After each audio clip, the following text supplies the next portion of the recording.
메도라 이모, 둘이서 무슨 음모라도 꾸미고 있는 거예요? 올렌스카 부인이 방으로 들어오며 외쳤다. 그녀는 마치 무도회에 가는 것처럼 차려입고 있었다. 모든 것이 부드럽게 반짝이고 빛났는데 드레스가 마치 촛불의 빗줄기로 짜인 것처럼 보였다. 그리고 그녀는 라이벌로 가득 찬 방에 도전하는 아름다운 여인처럼 당당하게 고개를 치켜들었다. 우린 말이야, 이 멋진 꽃으로 너를 깜짝 놀라게 해주려고 했단다, 얘야. 맨슨 후작 부인이 장난스레 꽃다발을 가리키며 자리에서 일어나 말했다. 올렌스카 부인은 걸음을 멈추고 꽃다발을 바라보았다. 얼굴색은 변하지 않았지만 마치 여름 번개처럼 분노의 하얀 빛이 그녀를 스쳐 지나갔다. 아, 그녀는 지금껏 아처가 들어본 적 없는 날카로운 목소리로 외쳤다. 도대체 누가 이렇게 우스꽝스럽게 꽃다발을 보낸 거죠? 왜 꽃다발이죠? 왜 하필 오늘 밤에요? 난 무도회에 가는 것도 아니고 약혼한 소녀도 아니에요. 하지만 어떤 사람들은 항상 어리석게 행동하죠. 그녀는 다시 돌아가 문을 열고 외쳤다. 나스타샤.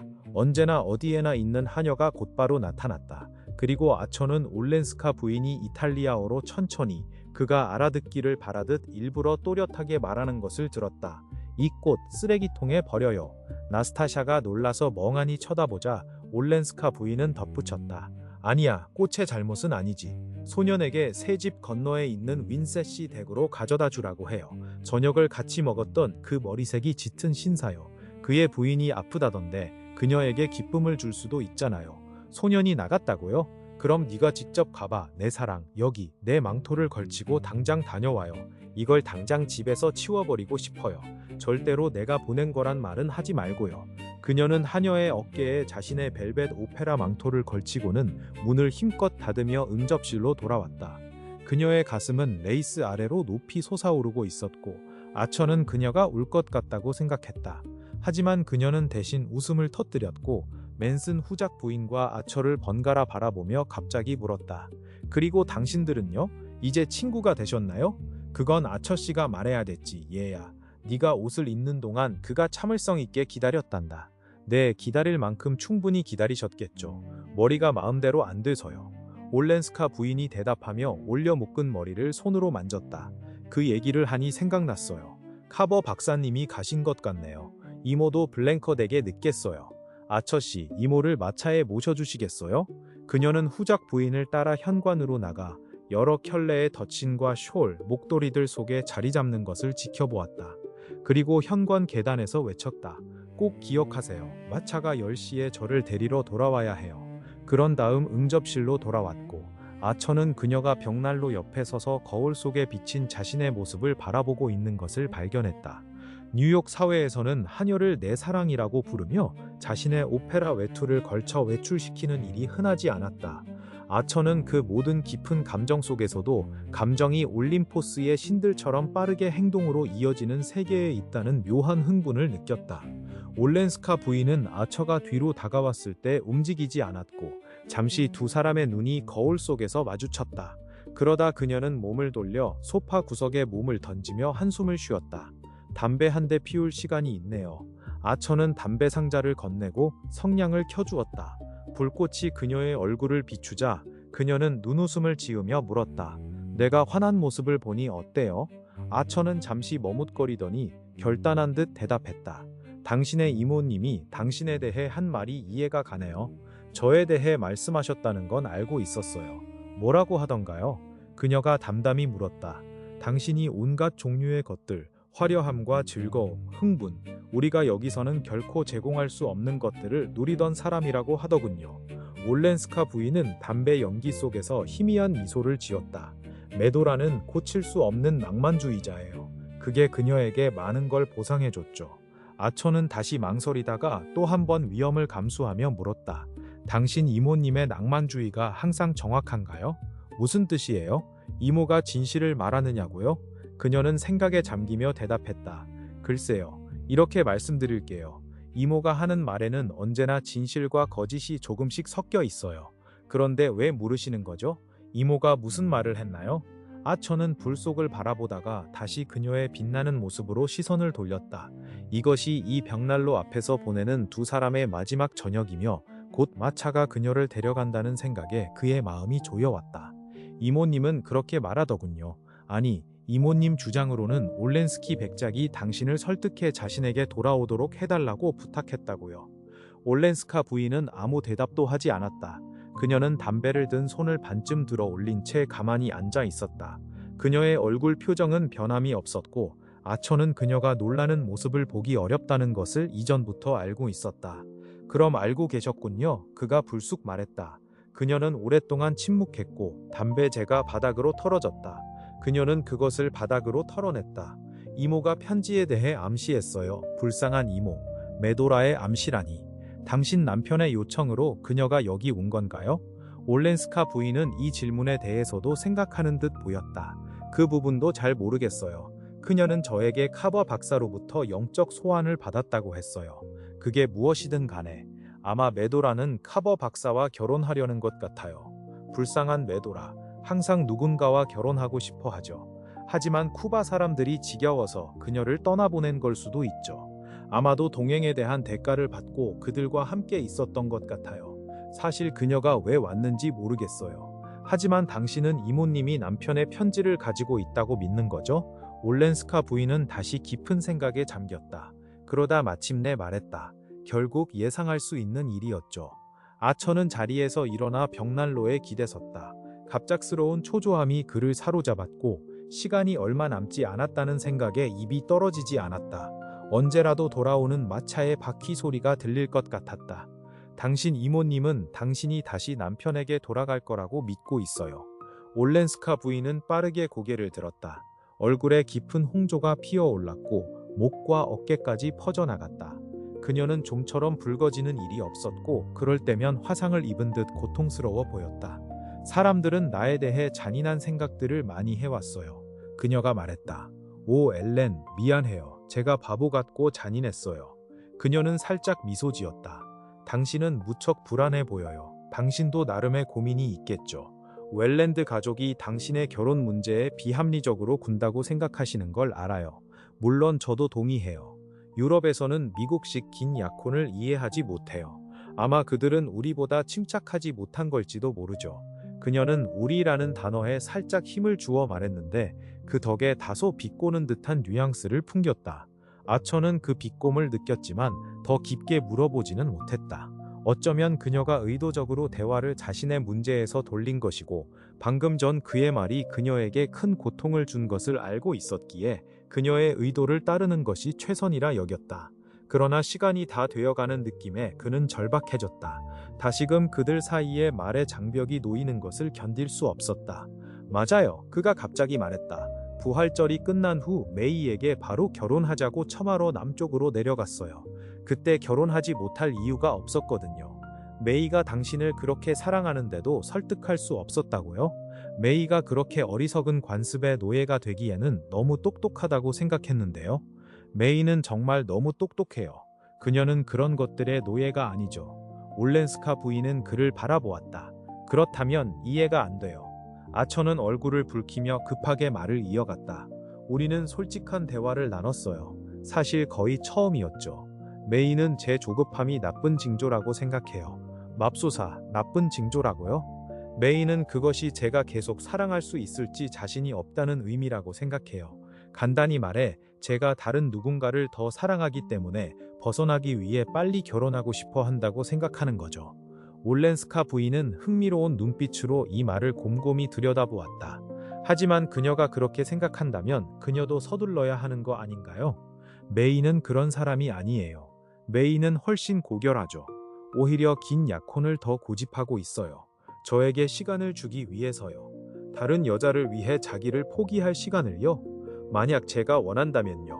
올렌스카 부인은 벽난로 쪽으로 몸을 기울이고 고정된 눈으로 불을 응시했다.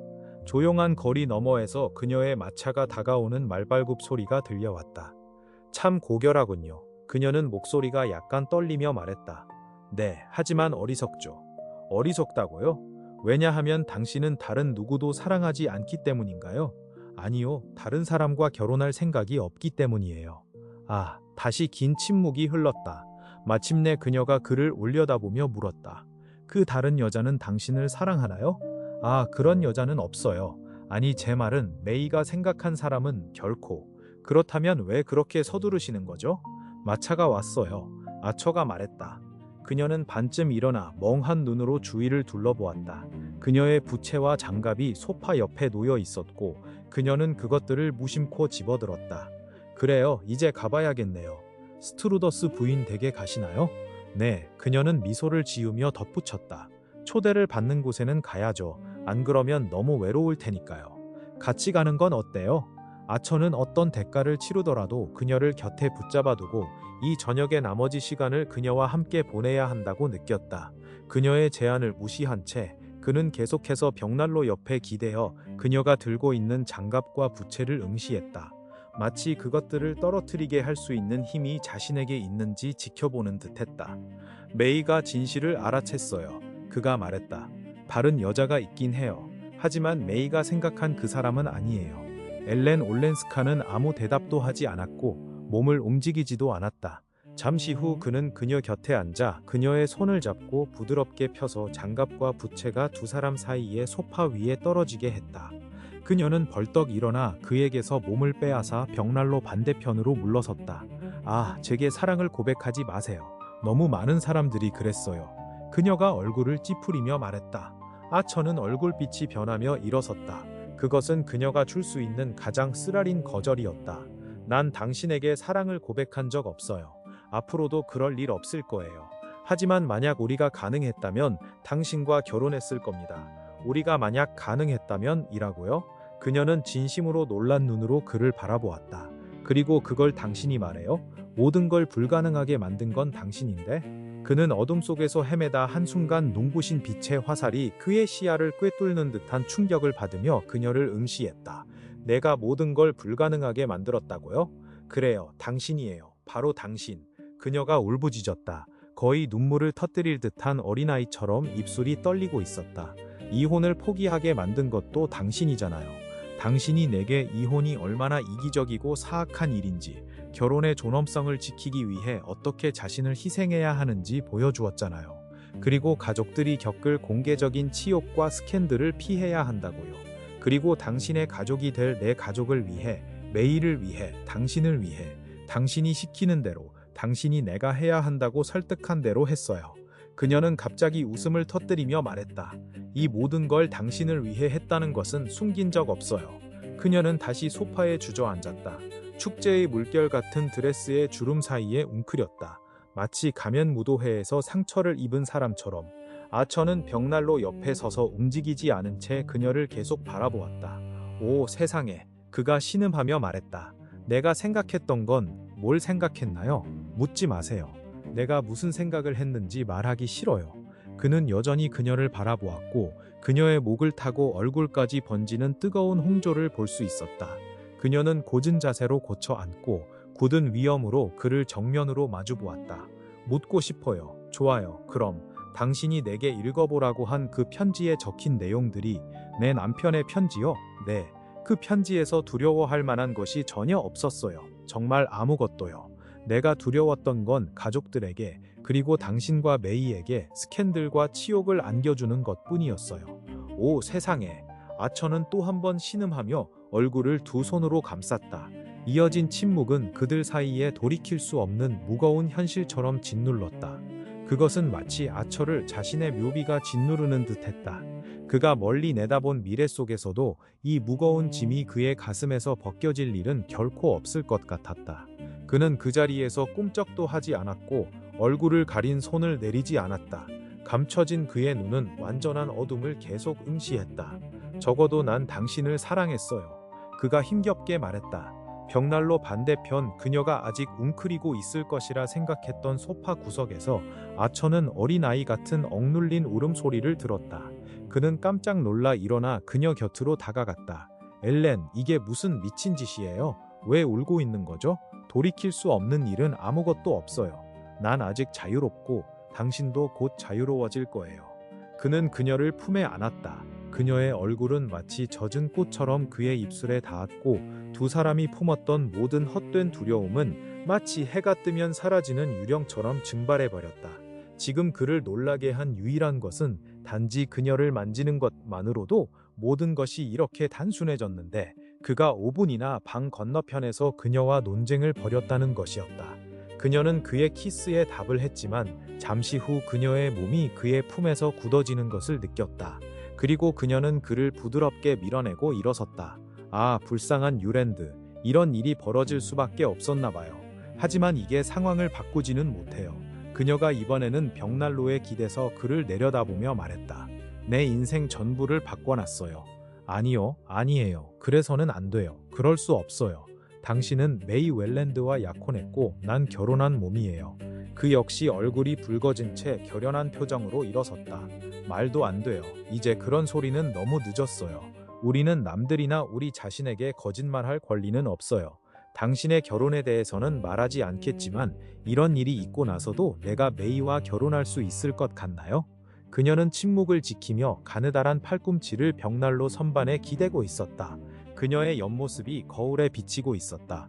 그녀의 올린 머리카락 한 가닥이 풀려 목덜미 위로 흘러내렸고 그녀는 초췌하고 거의 늙어 보였다. 내가 보기에 당신은, 그녀가 마침내 말했다. 그 질문을 메이에게 할 수 있을 것 같지 않네요. 그렇지 않나요? 아처는 무모하게 어깨를 으쓱했다. 다른 선택을 하기에는 너무 늦었어요. 그렇게 말을 하는 건 지금 이 순간에 가장 쉬운 말이기 때문이에요. 그게 진실이라서가 아니라 사실은 우리 둘 다 이미 결심한 일을 따르는 수밖에 없어요. 아, 당신을 이해할 수 없어요. 그녀는 억지로 애처로운 미소를 지었지만 그것은 얼굴을 부드럽게 하는 대신 오히려 일그러뜨렸다. 당신이 이해하지 못하는 건 당신이 나에게 어떤 변화를 가져왔는지 아직 짐작하지 못했기 때문이에요. 오, 처음부터 당신이 해준 모든 걸 알기도 훨씬 전에요. 내가 해준 모든 것? 네. 처음엔 여기 사람들이 나를 꺼리는 걸 전혀 눈치채지 못했어요. 그들이 나를 끔찍한 사람이라고 생각한 것도요. 그들은 나를 저녁 식사 자리에서조차 거부했다고 하더군요. 나중에야 알게 됐죠. 그리고 당신이 어머니를 데리고 반 더 루이든 부부에게 가도록 한 일이며 보포트의 무도회에서 당신의 약혼 발표를 고집한 것도요. 그래서 내가 두 가족의 지지를 받을 수 있도록 한 일까지요. 그 말에 아처는 웃음을 터뜨렸다. 상상해보세요. 그녀가 말했다. 내가 얼마나 어리석고 눈치가 없었는지. 할머니가 어느 날 불쑥 말해주기 전까지는 이 모든 걸 전혀 몰랐어요. 뉴욕은 그저 나에게 평화와 자유를 의미했어요. 집으로 돌아온 기분이었죠. 내 사람들 사이에 있다는 것만으로도 행복했어요. 그래서 만나는 모든 사람들이 다 친절하고 착하게 느껴졌고 날 반겨주는 것 같았어요. 하지만 처음부터 그녀는 계속했다. 당신만큼 친절한 사람은 없다고 느꼈어요. 처음에는 그렇게 어렵고 불필요해 보이던 일들을 내가 해야 하는 이유를 이해할 수 있게 설명해준 사람은 아무도 없었어요. 정말 좋은 사람들도 나를 설득하지 못했어요. 그들은 한 번도 유혹을 받아본 적이 없었으니까요. 하지만 당신은 알았죠. 당신은 이해했어요. 세상이 어떻게 황금빛 손을 뻗어 사람을 유혹하는지 알고 있었고 그 세상이 요구하는 걸 싫어했어요. 당신은 불충과 잔인함, 무관심으로 얻는 행복을 미워했죠. 그건 내가 전에 결코 알지 못했던 것이에요. 그리고 그것은 제가 경험한 것 중에 가장 소중한 것이었어요. 그녀는 눈물도 격한 감정도 드러내지 않은 채 낮고 차분한 목소리로 말했다. 그녀의 말 한마디 한마디가 마치 타오르는 납처럼 그의 가슴에 떨어졌다. 그는 머리를 손에 파묻고 몸을 앞으로 숙인 채 바닥에 깔린 양탄자와 그녀의 드레스 아래로 살짝 보이는 세틴 구두 끝을 응시했다. 그는 무릎을 꿇고 그 구두에 입을 맞췄다. 그녀는 그의 어깨에 손을 얹고 몸을 숙여 그를 바라보았다. 그녀의 눈은 너무나 깊어 아처는 그녀의 시선 아래에서 꼼짝할 수 없었다. 제발 당신이 해온 걸 망치지 말아요. 그녀가 외쳤다. 나는 이제 이전의 사고방식으로 돌아갈 수 없어요.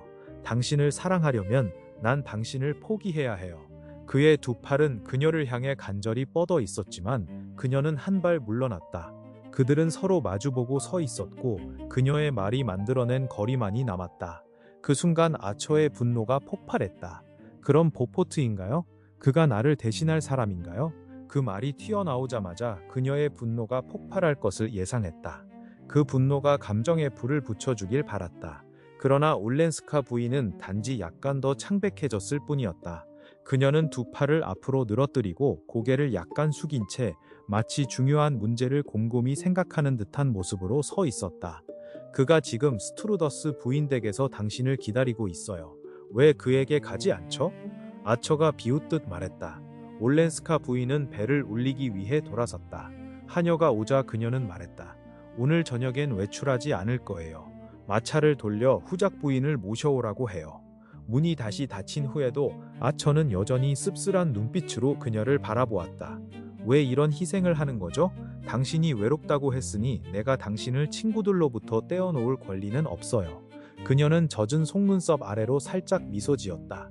이제는 외롭지 않을 거예요. 전에는 외로웠어요. 무서웠죠. 하지만 이제는 텅 빈 허전함과 어둠이 사라졌어요. 이제 내 안으로 돌아가면 밤에 항상 불이 켜져 있는 방으로 들어가는 아이처럼 느껴져요. 그녀의 목소리와 표정은 여전히 부드럽게 다가가기 어려운 분위기를 자아냈고 아처는 다시 한번 신음하듯 말했다. 당신을 이해할 수 없어요. 하지만 메이는 이해하겠군요. 그녀의 반박에 아처는 얼굴을 붉혔지만 여전히 시선을 그녀에게 고정했다. 메이는 나를 포기할 준비가 돼 있어요. 뭐라고요? 당신이 결혼을 앞당겨달라고 무릎 꿇고 애원한 지 사흘 만에? 그녀는 거절했어요. 그건 내게 권리가 생긴 거예요. 아, 당신이 그 단어가 얼마나 추한지 가르쳐 주셨네요. 그녀가 말했다. 아처는 절망감에 몸을 돌렸다. 마치 가파른 절벽을 몇 시간 동안 기어오르다 막 정상에 도달했을 때 손이 미끄러져 어둠 속으로 추락하는 느낌이었다. 그녀를 다시 품에 안을 수만 있었다면 그녀의 모든 주장을 무너뜨릴 수 있을 것 같았다. 하지만 그녀의 표정과 태도 속에 있는 알 수 없는 초연함과 그녀의 진실함에 대한 경외감이 그를 멀리 밀어냈다. 아처는 마침내 다시 간청하기 시작했다. 우리가 지금 이렇게 하면 나중에 더 나빠질 거예요. 모두에게 더 나쁜 일이 될 거라고요. 아니에요. 안 돼요. 절대 안 돼요. 그녀는 마치 그가 두렵다는 듯 거의 비명을 지르며 말했다. 그 순간 집안의 벨소리가 길게 울려 퍼졌다. 그들은 문 앞에 마차가 멈추는 소리를 듣지 못했기에 놀란 눈으로 서로를 바라보며 멈춰섰다. 잠시 후 나스타샤의 발걸음 소리가 복도를 가로질렀고 바깥 문이 열렸다. 그녀는 들어와 올렌스카 백작 부인에게 전보를 건넸다. 그 부인이 꽃을 보고 무척 기뻐하셨어요. 나스타샤가 앞치마를 매만지며 말했다. 자기 남편이 보낸 거라고 생각하셨고 조금 울면서 이건 어리석은 짓이라고 말씀하셨답니다. 올렌스카 부인은 미소를 지으며 노란 봉투를 받았다. 그녀는 봉투를 뜯어 램프 쪽으로 가져갔다. 문이 다시 닫히자 그녀는 전보를 아처에게 건넸다.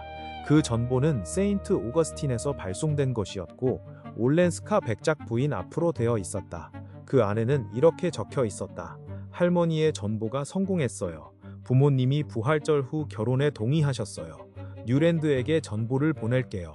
말로 다 할 수 없을 만큼 행복해요. 사랑해요. 당신에게 감사한 메이가. 30분 후 아처가 자신의 집 현관문을 열었을 때 그는 테이블 위 자신의 편지와 메모들 위에 놓인 비슷한 봉투를 발견했다.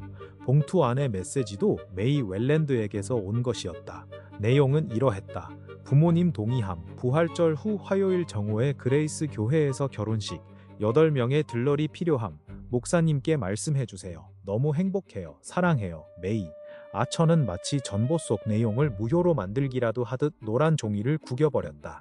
그런 다음 작은 포켓 다이어리를 꺼내 떨리는 손으로 페이지를 넘겼지만 찾던 것을 발견하지 못했다. 전보를 주머니에 쑤셔 넣고 계단을 올라갔다.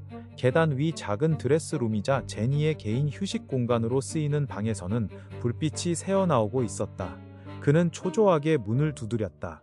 문이 열리자 그의 여동생이 변함없는 보라색 플란넬 가운을 입고 머리를 핀으로 고정한 채 그 앞에 서 있었다.